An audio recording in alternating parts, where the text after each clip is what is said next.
The biggest surprise of fall camp is great news for the Missouri Tigers. So let's talk about that young man and more right now on Locked On Mizzou.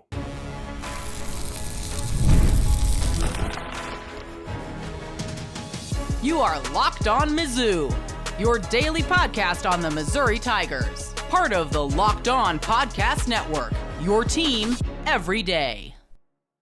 Hey, all you true sons and daughters, I'm John Miller, your Mizzou mafioso and the central scrutinizer of Missouri Tigers football and basketball 5 days a week. On today's program, I want to talk about what we have learned and have not learned so far in fall camp, and also Missouri basketball's biggest wild card for the upcoming season.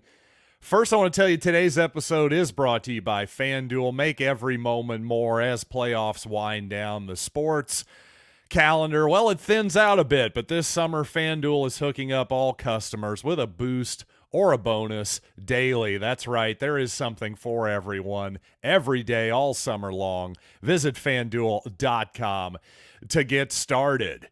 And in my opinion, the biggest surprise of fall camp so far has been a very pleasant surprise for the Missouri Tigers. To me, it's cornerback Nic DeLoach. And I did go back and do some homework on Nic DeLoach, by the way, and I do believe that's the pronunciation. We're not going to go with the more French-style sh pronunciation. No, we're going to go with the ch. So Nic DeLoach is a guy who looks very promised to be playing a huge role on this Missouri defense this season. And to me, that's a big-time surprise, and I think it is to most people who follow the Tigers. DeLoach, came to Missouri last season out of Cahokia, Illinois, so technically an out-of-state prospect, but of course, those of you who know the St. Louis area well know that that is just across the Mississippi River there.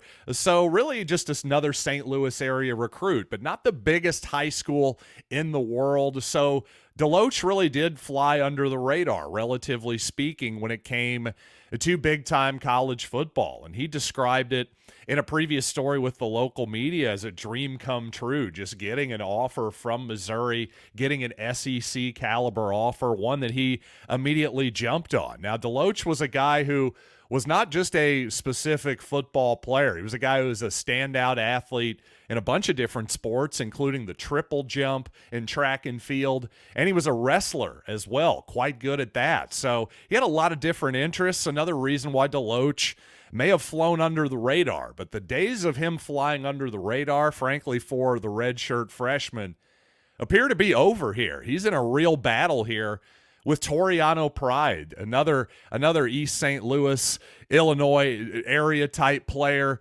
Toriano Pride, the former Clemson Tiger for his previous 2 seasons, a guy who was recruited heavily by Missouri out of high school.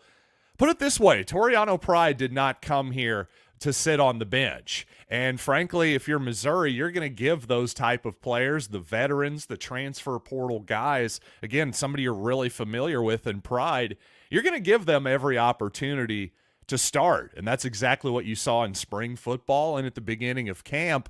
But as Eli Drinkwitz has preached, this team's all about competition. There's no automatic victories here for anybody on the roster. Now, you can look at Brady Cook and Luther Burden and go, okay, is there really an open competition here? Maybe not. But to be frank, those two guys have earned that particular spot. So the fact that DeLoach here has bubbled up from almost out of nowhere, not literally out of nowhere, of course. He's a scholarship guy, all that good stuff. But I'll just speak for myself here and just say I did not expect DeLoach to be a starter, a guy who is fighting for serious playing time this season, as it very much looks like he is at this moment.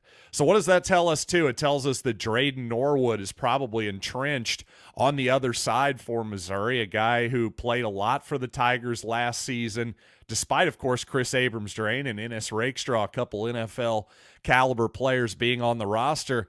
But I get the feeling Missouri really likes Drayden Norwood. Again, actions speak louder than words. Well, the fact that Norwood, not a lot of talk or indeed action in terms of him splitting reps at corner. I think he's entrenched as one of those guys on the outside.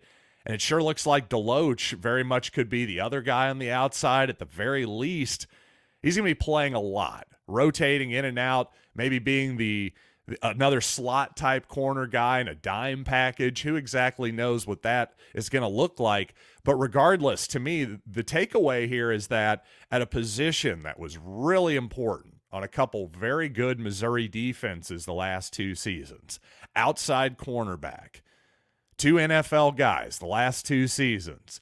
To me, if you were going to have a question mark on the defense, that was the biggest one for me, even more so than losing Darius Robinson, losing the defensive coordinator. To me, that was the secret sauce of the Missouri defense. I've said it many times if you're an everydayer these past couple years. Well, the fact that obviously bringing in Pride was a plus. Norwood's play last year was a definite plus. I thought he got better as the year went on. Well, again, the fact that DeLoach is coming in and pushing for serious playing time, you could be a pessimist and say, well, maybe Pride isn't up to snuff. To me, I'm choosing to look at this as a positive, especially based on everything I'm hearing from the coaching staff and the Mizzou beat. This seems like more of just a guy who's too good to deny at this point than a disappointment elsewhere on the roster. And that is absolutely fabulous news if I'm right. So other than Nic DeLoach being a big part of this Missouri defense seemingly this coming fall, what else have we learned from fall camp so far? Well, first of all, I think it's pretty obvious now, and this is something I've been piecing together here over the last couple weeks, but at this point it seems fairly obvious that Nate Noel is going to be your starting running back week 1 for Missouri, and probably will get the majority of the carries early in the season. I think you'll see Marcus Carroll certainly work in a lot, and maybe some other Missouri running backs as well, especially in September.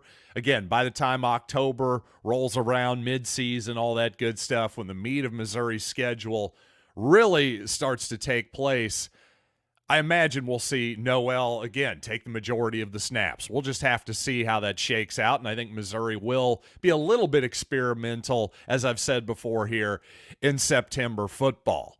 Another thing I think that's fairly apparent at this point is Marcus Bryant is going to be your starter at left tackle, a solid push from Javen Richardson, the junior college transfer, but SMU transfer Marcus Bryant really seems like he's going to be your starting left tackle, and a guy that when Missouri brought him in out of the portal was really just more of putting a strength on top of a strength. You know, Missouri felt like they had their left tackle problem solved more or less by getting Caden Green out of Oklahoma. The fact that Marcus Bryant was on the radar for Missouri, was on the market for Missouri, well, that was really more of a luxury than anything, because now you can move Caden Green over to left guard, put Bryant in at left tackle, where he's been a high-performing player in the Big 12 for a few seasons now. Man, what an excellent addition Marcus Bryant appears to be on paper, no doubt about that. So it seems like for sure that rather large human being is going to be your starting left tackle. Also seems like, speaking of guys who are just too good to deny, I would say Josh Manning certainly sounds like he's going to play a significant role this season after playing a little bit last season, mostly on special teams, but a guy who was one of the prizes a couple years ago in terms of recruiting for Missouri. I think it's pretty obvious he's going to play, despite the fact that Missouri has almost an embarrassment of riches at the receiver position this season. But Manning in 2025 should play a really, really big role. I think you'll see him get his feet wet a decent bit, especially again here early in the season for Missouri. Now, when it comes to the defensive side of the ball, I already covered, of course, the cornerbacks, but you know what? There were some other things to learn about the defense as well, including maybe how much Williams Nwaneri, the true freshman stud recruit, plays this coming fall. So we've gotten some hints there. Also want to talk a little bit more about Blake Craig, the Missouri place kicker, as well. But you know what? Before we get there, let's talk about FanDuel, because, of course, this time of year, the sports calendar isn't quite as full as it's going to be once football officially kicks off. But you know what? As as the Olympics wind down, we definitely get fewer games, but FanDuel lets me keep the sports going whenever I want. Just open the app, dream up bets anytime you're in the mood.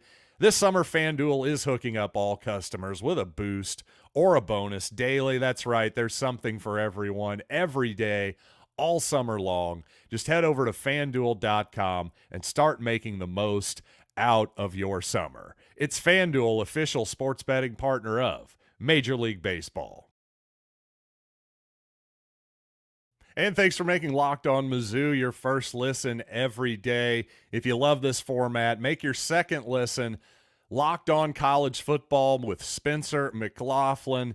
He's going to get you ready for the national perspective on college football. Locked On College Football, available on YouTube, wherever you get podcasts, part of the Locked On Podcast Network. Your team every day.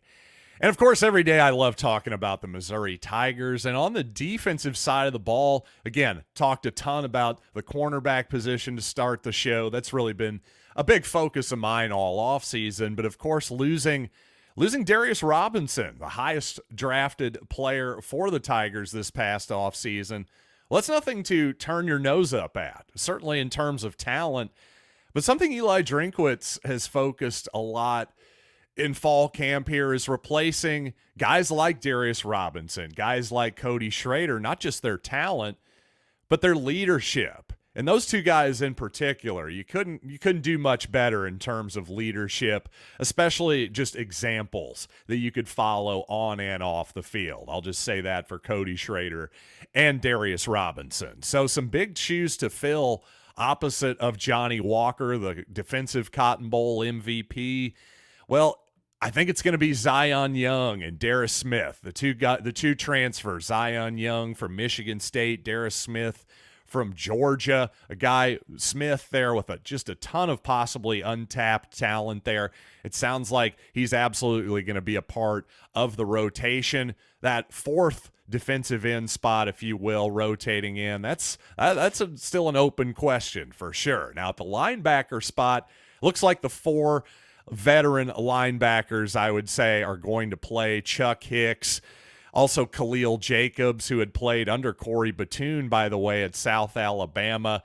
Tristan Newson, of course, and Corey Flagg, the transfer from Miami. Looking like that's going to be your linebacker rotation here. I had said previously that maybe somebody like Nick Rodriguez, the true freshman, could sneak in there at linebacker, but it looks like Missouri is going to, at this point anyway, is going to lean heavily on veteran experience at that spot.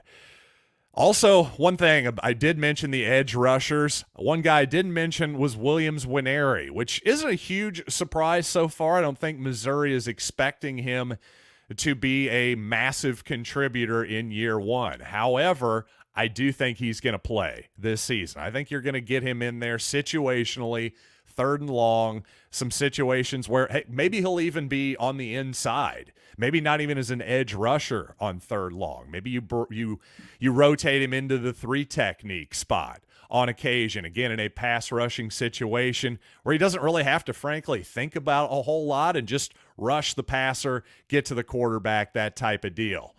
Because, frankly, everything we hear about Nwaneri, just an incredible physical specimen and talent. But, again, also a guy who was just in high school until about 5 seconds ago. So a guy who's a little bit unpolished. Once he finds some polish, should be one of the absolute best pass rushers in all of the SEC. But, again, don't count on him to be a major contributor in year one. At the same time, I'd be stunned if he's at least not part of a pass rush package here or there. And finally, something I'm pretty confident that I know too. Number one, Blake Craig has definitely won the kicking job. He's going to be your starting kicker. And according to all accounts, reports, coaches, everything else, Blake Craig's been pretty darn good in camp, too. Again, I believe in the scrimmage, he made 6 out of 7. The lone miss was from 51 yards. He came back and made a 50-plus yarder.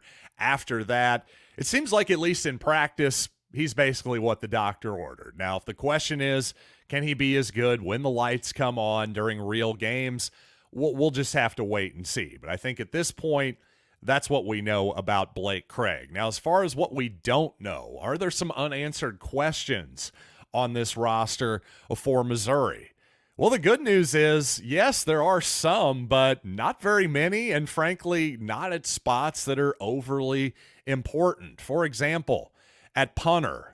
Don't get me wrong, punter, an important spot. Hopefully Missouri isn't punting a ton this season with an excellent offense. But Luke Bauer, who, of course, threw the famous touchdown pass, the fake punt to Marquise Johnson against Kentucky, also was the holder on the 61-yard field goal by Harrison Mevis, by the way. He's still locked in a battle at punter with Orion Phillips.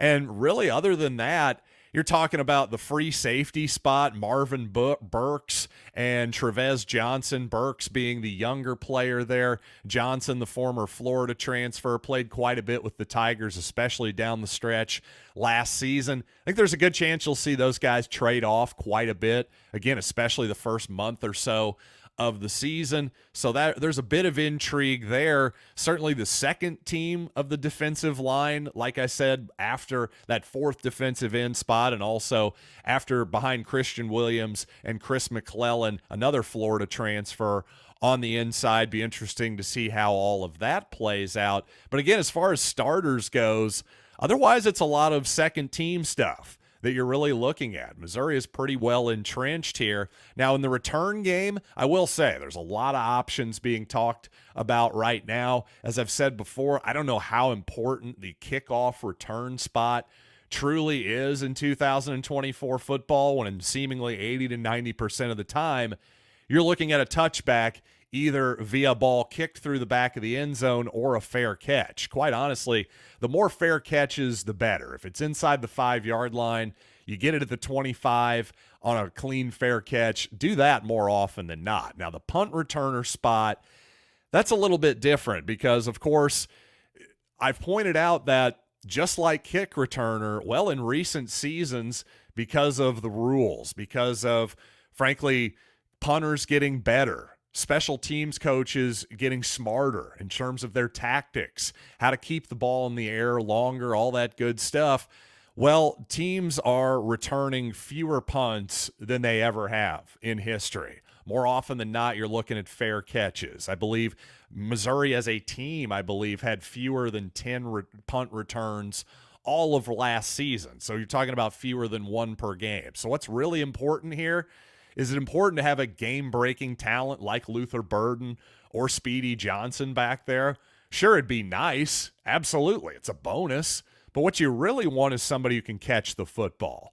And I have to say, sometimes Burden makes me a little nervous about how often his tendency is to let that ball hit the ground and want to catch it while it's moving like a shortstop fielding a grounder at Busch Stadium instead of a punter catching the ball cleanly at Faurot Field sometimes. So that makes me a little bit nervous. And frankly, it seems like this season Missouri is transitioning Burden into more of a what the Chiefs and probably the Dolphins too, but back when the Chiefs had Tyreek Hill, when he was a rookie, he did all the punt returning. And then by, the time he was one of the best receivers in the league, by his third season in the league, let's say, well, then it was more just he would pick his spots in terms of a punt return.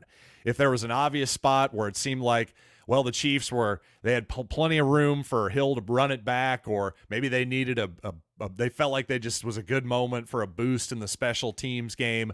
I think that's more or less what you're going to see from Luther Burden this fall in the punt return game. But you know what? Got more Mizzou football to talk about on the other side of the break, and also got to talk some hoops too. I want to talk about the Missouri basketball player that I believe is the biggest wild card on the roster for this upcoming season. But first, passion, drive, and patience, the formula for winning championships, is also what keeps your ride or die alive. eBay Motors has everything you need to maintain your vehicle and level it up to peak performance. Superchargers, roof racks, exhaust kits, LED headlights, and more. Whether you're into speed, power, or style, eBay Motors has you covered. With more than 122 million parts for your number one ride or die, you'll always find exactly what you're looking for. And with eBay Guaranteed Fit, your part is guaranteed to fit your ride every time or your money back. With all the parts you need at the prices you want, it's easy to make your car the MVP and bring home huge victories. Keep your ride or die alive at ebaymotors.com. Eligible items only. Exclusions apply. eBay Guaranteed Fit. Only available to U.S. customers. I have to say, and this isn't really a huge complaint here, just more of an observation than anything, but I have to say, despite the fact that the national commentariat out there in college football is relatively high on Missouri, for sure. Everybody seems to think consensus that the Tigers are a college football playoff contender. At the very least, I have to say, listening to the national discussions lately, it's striking how much, for example, Penn State gets probably 10 times the national discussion that Missouri does. I don't totally understand why that is. Now, of course, Penn State is historically a much bigger program than Missouri. I'll grant you that. No question about it. I'm just saying, as far as teams that are contenders for the college football playoff this season, I don't see a huge difference between Missouri and Penn State and Ole Miss and frankly, Liberty. I mean, my God, Liberty. And I'm picking Liberty specifically here because we've got, again, the exact win totals over at FanDuel Sportsbook. Missouri, not on the list, but you can bet on Liberty's exact win totals. Heck, you can get Kansas and Kansas State too, but not Missouri. I'm sorry, is Kansas a bigger college football playoff contender than Missouri? I think not. What are we doing here? FanDuel Sportsbook. But you know what? I'll let it go for a moment here. One more quick note on Mizzou football. I mentioned that Corey Flagg, his brother Caleb Flagg, who's a walk-on at Missouri, and I did confirm that he is a walk-on. That's my main point here. Wanted to make sure that I had that correct, and I do. His brother Caleb walked on to Missouri and is fighting for some actual playing time at the boundary safety position. So just an interesting note there. And let's close out the program with some basketball talk. And I really believe that the biggest wild card on the 24-25 Missouri basketball roster right now is Trent Pierce by far and away, because, and I really mean wild card because I have absolutely no idea what to expect out of Pierce this season, because if you'll recall, Pierce got a tremendous amount of hype in the previous offseason, coming directly from the Missouri coaching staff and of course the Missouri beat that covered the team. The coaching staff and the players themselves were very quick to point out, man, Trent Pierce is really good. Heck, he might even be a pro, by the way. That was a word that was bandied about there. Now, Pierce had a decent start to the season. Again, when we didn't see him play down in Jamaica, he had 20 and 10. Fantastic. That's wonderful. And he had his moments early in the season, but unfortunately, Pierce's season seemed to have been derailed by an inner ear infection that had thrown off his balance, all kinds of stuff. And a guy who was hyped up as being a very good catch and shoot type of player, a good scorer, all that good stuff with good size, by the way, at maybe 6'8", 6'9", that type of thing. Well, it just never really came to fruition. And for Dennis Gates and Charlton Young to have been hyping up Pierce to the point that they did, I just can't believe personally that those guys were just completely wrong about Pierce. I've got to think that, a combination of course, his health, maybe a bit of a loss of confidence there, the whole deal. Hopefully, I think it's pretty obvious that Pierce has all indications I've gotten. Hey, the inner ear thing is taken care of. He should be back to 100% health this season. This was a thing that bothered him to the point where he wasn't able to even travel with the team often last season. So while an ear infection may not sound like that big of a deal, it really threw the guy off seemingly because, frankly, his shooting numbers are beyond belief. He was 5 of 29 for the season from three-point land, 17%. Only made 1 out of 6 from the free throw line, by the way, which is more than anything, the misses are alarming. The fact that he only took 6 free throws on the year for a guy who's pushing 6'10" is a little bit alarming as well. But you know what? I'm really willing to hit the reset button here, give Trent Pierce sort of a new shot at it. I'm willing to look at him with fresh eyes this season because I did see the talent there, and it wasn't just Dennis Gates and the Missouri staff, by the way. I had a national basketball recruiting analyst on this program who talked about Trent Pierce and specifically said that, look for him to perform well in college basketball. He's just kind of a natural born scorer. And unfortunately, we didn't see enough out of that, out of Pierce. But one thing that was nice to see, despite his fairly thin frame, a solid defensive rebounder, I thought, last year. So that was encouraging, despite a lot of discouraging things on the offensive end. But you know what? I'm going to trust Missouri's coaching staff and think that there's a little bit more here. Let's be optimistic with Trent Pierce, and hopefully he can be a surprise part of this team. To me, he's a guy that Missouri isn't really counting on this year.